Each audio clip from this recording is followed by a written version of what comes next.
Hey everybody, welcome back to another Diecast review. Today we are taking a look at C.J. Leary's 2021 number 55 Alex Bowman Racing Sprint Car. This is the 1/18th scale. We've already seen the 1/64th. The sponsor, if you haven't figured it out already, big red, and then the kind of more, I don't know what you want to call it, retro look. It is the Valvoline Sprint Car, and we're going to go ahead and take a look at it. But we'll start with our box here, and then we'll move on to the diecast itself. The artwork on the box, we got Valvoline. We got Trusted right there. 1/18th diecast collectible. 2021, number 55, Alex Bowman Racing Sprint Car, C.J. Leary. There's our number 55, American owned and operated. I believe that's for Valvoline, not the making of the diecast.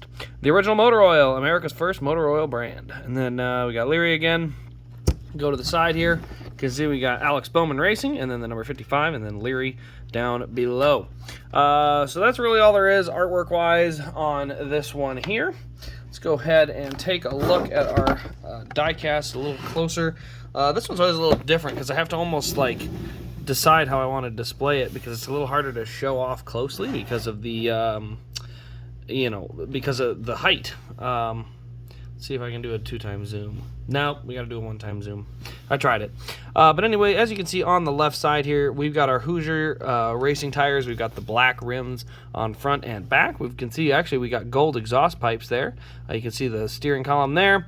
Gray tubing is what they use for the chassis bars, so it's here and here as well.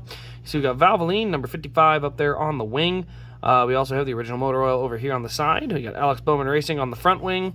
As we move around to the front, you can see we got the Valvoline can up there on the top of the wing. We got Leary on the kind of the name rail up front there of the wing. We got Valvoline on the front wing, and then also over here on the motor cover. Now, we'll go to the back quick, but we got our number 55 on the tail tank. You can see the black chassis or bumper bars here. We also have the black side rails here. The front end, we have also some black bars, so it's weird. It's got like gray on certain bars up here, but then it's black in other places. Gold is the color for the exhaust pipes there. Let's go ahead and pop the engine cover out so we can take a look at our engine detail inside there. You can see we got the silver block, black valve covers. We got the air filter up top, radiator over here, so good solid detail. Actually, the engine detail does, however, match all the other sprint cars, so if you want to see one a little bit closer in detail, that's where you look. Also, the seat detail we got in there. You can see the driver's actually kind of encased in there, but it does have the Simpson seat belts, which is a really cool addition. And then we go ahead and slide this back on there. There we go. So the engine cover is back on. Let's see. The only other thing would be underneath. There is I don't want to say a DIN number, but there is an identification number. Or serial number is 470 on this one. But overall, the car really has a really nice paint scheme. It really does match the Kyle Larson Valvoline car very nicely. I'm actually going to pull, if I can. I have a Kyle Larson number 5 Valvoline car, but it might cause a chain reaction that crumbles everything. No, it doesn't. All right, so there you can see it. There's the Kyle Larson. The Kyle Larson Valvoline car, you can see how that one looks versus this one. Both of them look pretty darn good, honestly, but they do match, so it's kind of a neat, obviously the number font doesn't, but the paint scheme is very, very similar, so kind of a neat little thing. There's a few cars throughout time that have had that, where they match a sprint car in terms of paint scheme and stuff.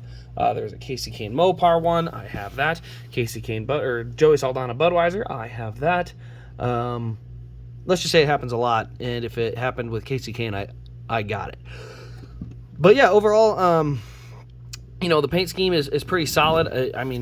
I think it's I want to say it's a Blackbeard paint scheme, and I love his paint schemes. They look some of the best. But overall, the diecast is pretty solid. I love the quality of these. I love the seat detail on these was so much better than what we used to get with the R&R ones.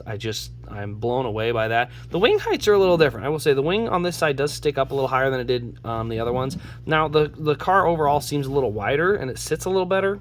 But I can't tell if I like it more or not, because it sits like almost more accurate, but this is definitely not quite right. So I'm not sure what my exact opinion on it is, but overall, I don't really rate paint schemes, but I'm a fan of this one. It's definitely I'd say middle of the pack. Obviously, I have huge bias to the KKR cars, so those three are obviously at the top of my list. The Larson one's up there as well. So, but yeah, I do have a couple of these available on the website. If you're interested, you can check them out over there at rasdiecast.com. Link will be in the description. Other than that, though, thanks for watching, everybody. I hope you have enjoyed, and we will see you in the next Diecast review.